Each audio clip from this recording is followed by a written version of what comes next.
Thermal properties of matter को हम आगे कंटिन्यू करते हैं। इसमें एक छोटा सा टॉपिक है Newton's law of cooling. Basically इस वर्ष जेईई सिलेबस से हट गया है, शायद नीट में भी नहीं है, लेकिन छोटा सा टॉपिक है, लगा करवा दो, ठीक है, कुछ आइडिया हो जाएगा। एक कहता है the rate of loss of heat bye a body.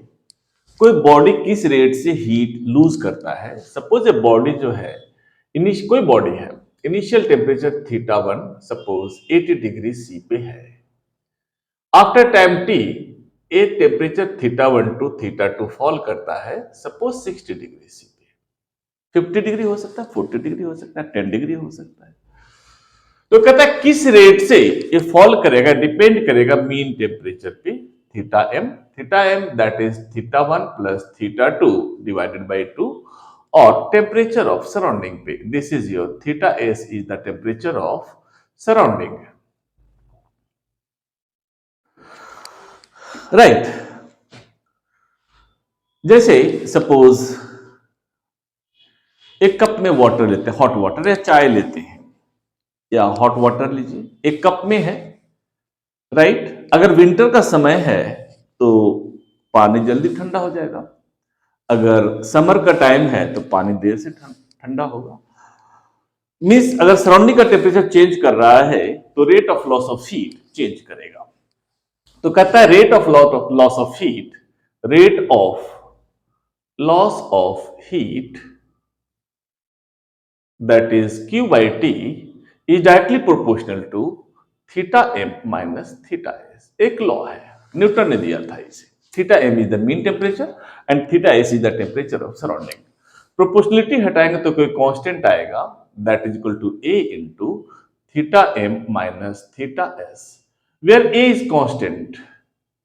Understood है, कोई प्रोपोर्शनलिटी हटाने के जब कोई कांस्टेंट लाते हो, किसी न किसी चीज का प्रॉपर्टी है, ये ऐसा प्रॉपर्टी है जो सरफेस एरिया पे चेंज करता है, राइट। किसी का सरफेस एरिया क्या है उस पर डिपेंड करेगा। जैसे ऐसे समझ सकते हैं आप, सपोज एक कप हम चाय लिए,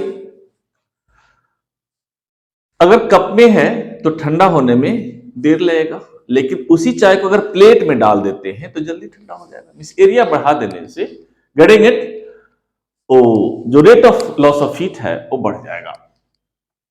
तो एक कांस्टेंट है जो सरफेस एरिया पे चेंज करता है। And you know Q is equal to temperature fall कर रहा from theta 1 to theta 2, you can write here theta 1 minus theta 2 divided by T is equal to A into theta m minus theta s। Further अगर लिखना चाहें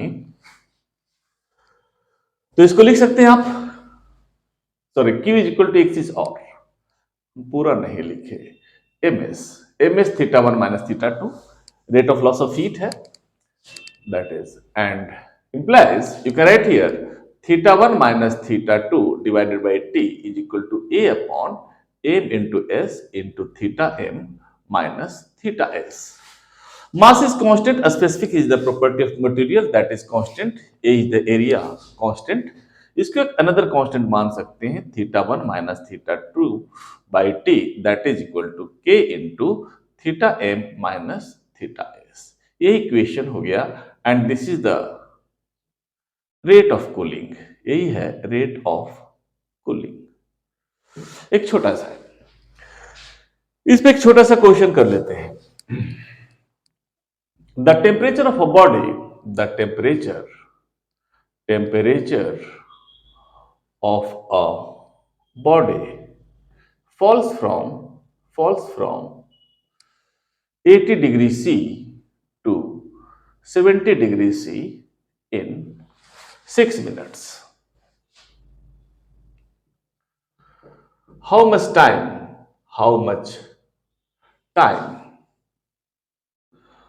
would it take to fall temperature from 70 degree C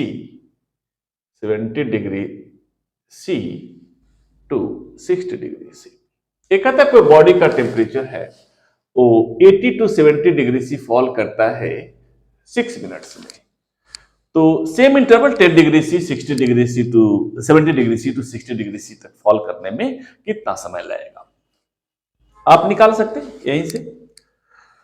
θ1 minus θ2 by θ1 कितना था आपका 80 minus θ2 θ2 कितना है आपका that is 70 80 to 70 divided by time t that is 6 minutes में रहने दीजिए, मिनट में आंसर निकाल सकते हैं, is equal to k into θm कितना हो गया, θm निकाल सकते हैं यहां से 80 प्लस 70 बाई 2 दैट बिकम 75। एक चीज और, इसमें टेम्परेचर ऑफ सराउंडिंग दिया हुआ है, sorry, given theta S is 25 degree C, surrounding का टेम्परेचर दिया हुआ है सपोज, तो कह सकते हैं 25 and that is equal to k into 50। ऐसा लिख सकते हैं आप, ये हो गया 10 by 6 is equal to k into 50, यहां से यहां काटिए, यहां से आपका एक वैल्यू मिल गया k is equal to 1 by 30, k का वैल्यू आ गया 1 बाय 30। अब फर्दर जब टेम्परेचर फॉल होगा 70 degree C to 60 degree C, तब कितना टाइम लगेगा, इसके लिए अगर आप आगे देखें तो सेम इक्वेशन फिर अप्लाई करते हैं हम, कितना है 70 माइनस 60, 70 टू 60 फॉल करने में divided by time, this time has to be calculated, k तो कांस्टेंट है, k का वैल्यू यहां डाल दीजिए 130 माइनस θm, अब θm कितना होगा 70 plus 60 divided by 2 that is 65, right, minus temperature of surrounding is fixed that is 25 degree Celsius.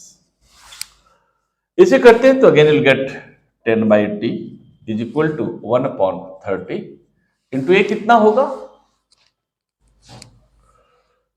0 40, ये 40 आएगा, इससे इसे काट सकते हैं, तो कह सकते हैं t इज इक्वल टू कितना होगा